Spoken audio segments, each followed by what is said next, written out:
Bonjour à tous, c'est Nicolas, bienvenue dans cette nouvelle vidéo. Alors si vous ne connaissez pas encore ma chaîne, je vous invite à vous y abonner et à cliquer sur la petite cloche des notifications. La tarte au citron, qu'elle soit meringuée ou non, tout le monde connaît, c'est un classique de la pâtisserie. Je vous propose ici de la revisiter avec une meringue poivrée. Alors oui, ça peut paraître très étonnant, une meringue poivrée. C'est surprenant effectivement, mais vous allez voir, c'est terriblement gourmand. C'est la recette du chef Moulet. On va commencer par préparer le sablé breton. Pour le confectionner, nous aurons besoin de 40 g de poudre d'amande, de 45 g de sucre glace, de 20 g de jaune d'œuf, donc c'est à peu près le jaune d'un œuf entier, de 65 g de farine, de 90 g de beurre demi-sel pommade et éventuellement un peu de fleur de sel. Dans un cul de poule, j'ai placé la poudre d'amande, le sucre glace et le beurre pommade. On va fouetter pour avoir un mélange bien homogène.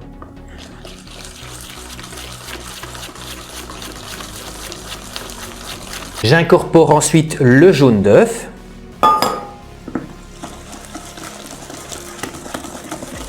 Et enfin, la farine tamisée.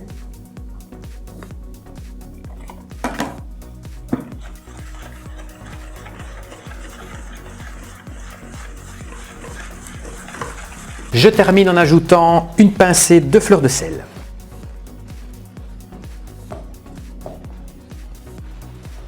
La tarte sera individuelle de forme carrée. Je vais donc verser la pâte dans des moules carrés de 8 cm.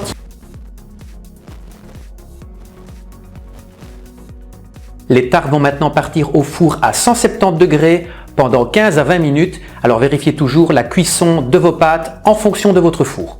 Pendant la cuisson des tartes, je vais préparer la meringue poivrée.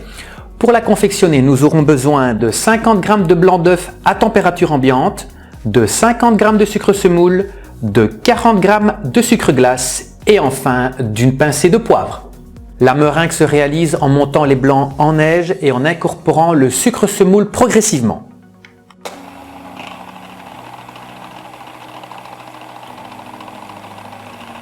La meringue est lisse et brillante, il ne reste plus qu'à incorporer le sucre glace et je vais finir de mélanger avec une maryse.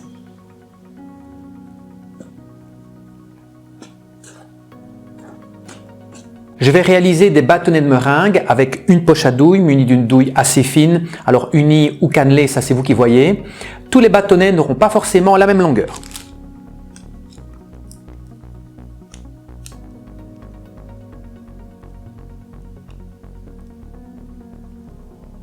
Je vais ensuite saupoudrer les meringues avec un peu de poivre. Alors n'en mettez quand même pas trop, l'équilibre doit rester harmonieux.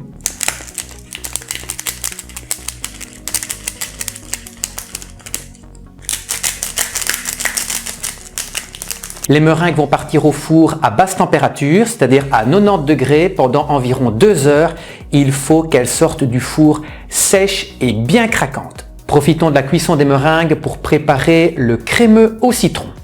Pour le confectionner, nous aurons besoin du zeste de 2 citrons bio, de 90 g de sucre semoule, de 2 œufs entiers et d'un jaune, de 90 g de beurre, de 50 g de chocolat ivoire et de 75 g de jus de citron vert.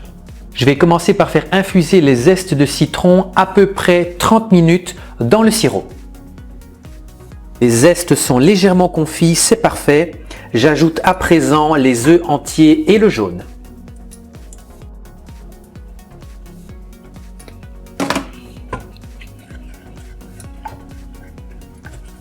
Je verse le jus de citron vert. On va maintenant faire cuire cette crème comme une crème pâtissière. Elle doit épaissir avant de stopper la cuisson.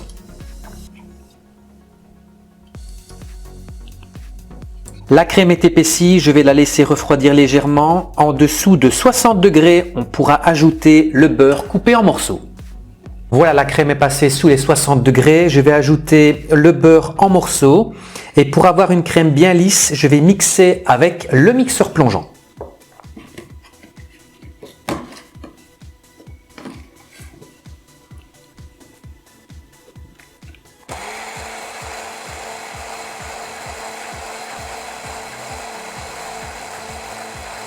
On va laisser refroidir le crémeux au réfrigérateur 1 à 2 heures, le temps que le beurre fige.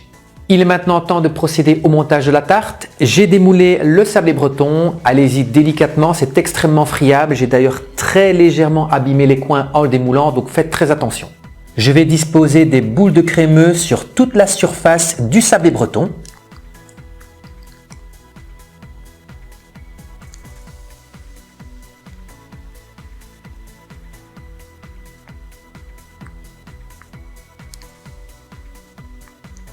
Je dispose ensuite quelques morceaux de meringue poivrée.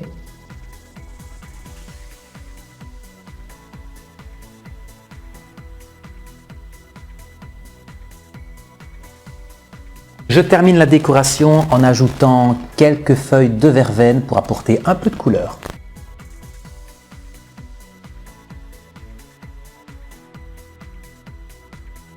Et bien voilà, cette tarte au citron meringuée poivrée est terminée. J'espère que vous avez aimé et que ça va vous donner envie de l'essayer chez vous.